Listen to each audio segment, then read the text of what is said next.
Hey guys, dear Yoongi here and welcome back to my channel. For today's video, I thought it would be nice to react to some more unpopular K-pop opinions from Reddit because there's so many interesting points on there. Like last time, I will be covering the names of the original posters while sharing my opinion on them for the sake of their privacy. I'm sure you all already know the deal by now, but I'll quickly run over the usual disclaimers. I did not write any of the posts I show screenshots of, so all credits for those go to the original posters. I will just be reacting to them. These are all just the opinions of both myself and some strangers I don't even know myself online, so please do not get too offended if you disagree. And most importantly, absolutely no hate is intended here towards any artist or individual. Okay, now without further ado, let's get started. Number 1. I don't think IZ*ONE had that much impact on K-pop. Like last time, I will keep the opinions on screen for only a few seconds in case you want to pause and read them. I'll try to summarize what they say before my explanation for those who would rather not pause. Okay, I'm not going to lie guys. I'm sorry, but I think I agree with this one. This opinion basically explains how, although they see people called IZ*ONE the 4th gen idol representatives, they don't quite agree with this narrative. They thought they were a nice group and deserved the success they have, but they don't think they have had as great an impact as IOI.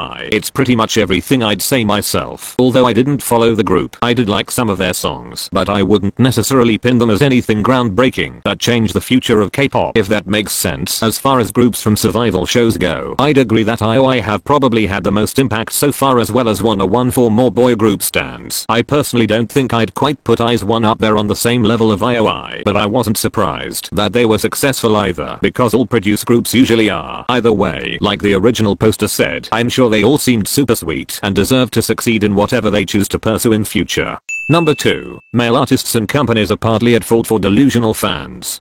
I like this one because it's not something I've really ever thought about, but I completely get what they're saying. Our original poster here mentions how male idols are a lot of the time marketed to have a sort of boyfriend material image, almost as if they are more obtainable and you could picture them as your actual partners. Now this is not anything new in the entertainment industry. Boy groups have been marketed this way for years.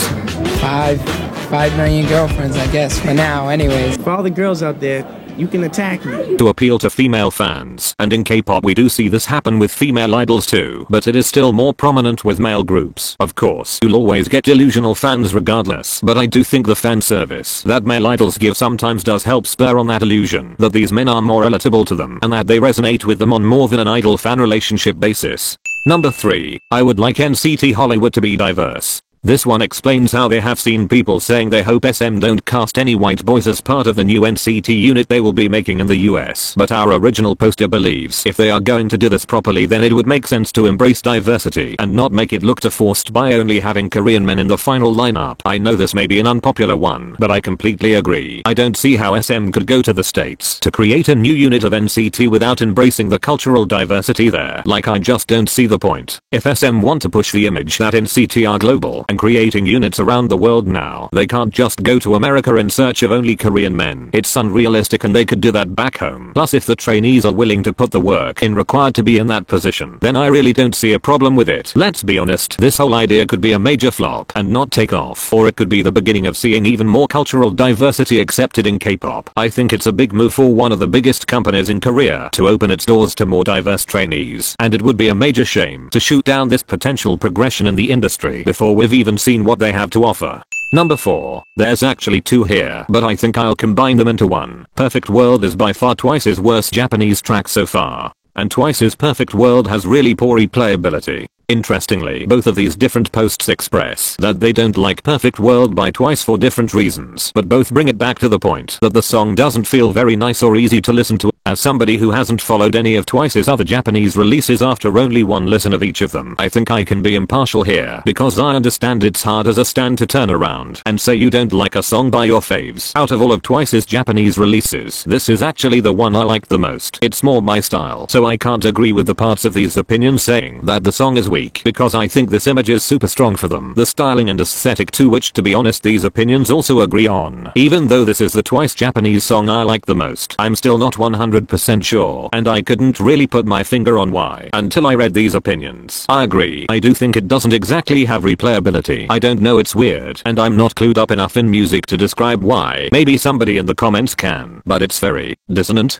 The chorus isn't easy on the ears. It's interesting and maybe it could grow on me over time. So all in all, I have mixed opinions on these opinions. Number 5. Jessie and Hyun's collab stage wasn't good. This one is pretty self-explanatory, but it basically says how they expected more than an odd dance choreography performance from Jessie and Hyuna's recent collab stage, and that it looked too try-hard to be sexy rather than just showing off their natural appeals. I know this one is marked as too popular on Reddit, but I just had to include it in the video because I'm so glad to see somebody said it. As a huge fan of Jessie who knows that 1, these two have been friends for years, and 2, has been waiting for a collab from them since they both joined P Nation. I felt so bad admitting how disappointed I was with this stage, but honestly, what was the point in it to fill 2 minutes? I completely agree with what the post says about the choreography just being a bit odd and made it look like they were trying too hard. It was impossible for them to flow smoothly through the moves, and I thought the whole thing looked so awkward. This stage could have been so good. Both of these women do not need to try hard to fit the sexy concept they have been serving for years, and I think this choreo really held them back. I'd have much rather seen them come out and do a rap collab, something they'd both look more confident exuding their natural energies in. The collab stage looked slightly underprepared, and that's sad, because it could have been amazing. Hopefully we'll get another collab from them someday, maybe a full song.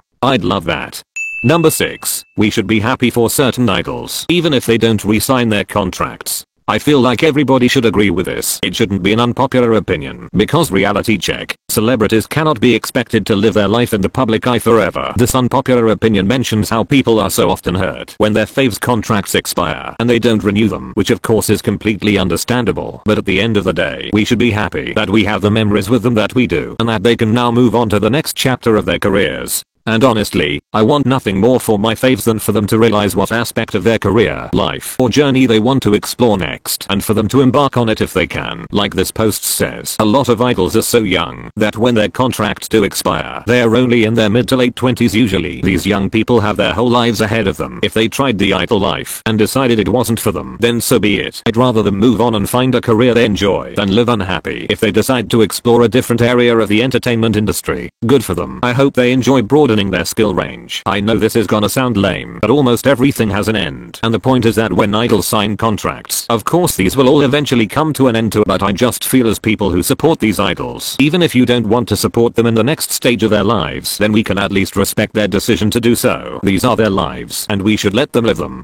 And the last opinion we are going to talk about in this video says, Somi's Birthday is a great song. This opinion mentions that they have heard a lot of slander towards Birthday and people saying they prefer What You Waiting For, but they personally like Birthday and its uniqueness more. I know both songs mentioned just now are a bit older now and many Somi stans are waiting for a comeback, but I'm still including this one because I thought it would be interesting. I somewhat agree and somewhat disagree with this Reddit post. I completely agree that Birthday is fun and unique, and that's what I like about it, but even more so, I think what I appreciate about Birthday is that it was very age appropriate, and although the song is not necessarily my style, I like that Somi wasn't launched into a solo career with a song that was too mature and made her uncomfortable. It was a fun song with a super fun video, and considering how hard Somi's journey to debut was, she deserved it. The reason I'm disagreeing with the opinion partly is because I'm not sure if I agree with the statement it was ahead of its time and that nobody would blink an eye at it today, because I think it would get a worse response than it did back when Somi released it at age 18. If it was released now at her current age 20, it literally only came out 2 years ago anyway, and I think it was ideal for Somi at the point she was in her life and career at the time, and that What You're Waiting For is more appropriate for her now as she's slightly more grown, and hopefully her music will continue to grow with her. It wouldn't make as much sense having a 20-year-old singer ma shake it shake it shake it like it were my birthday. Oops, you're not invited. Whereas at the fresh age of 18, I think it was a smart move to express her personality.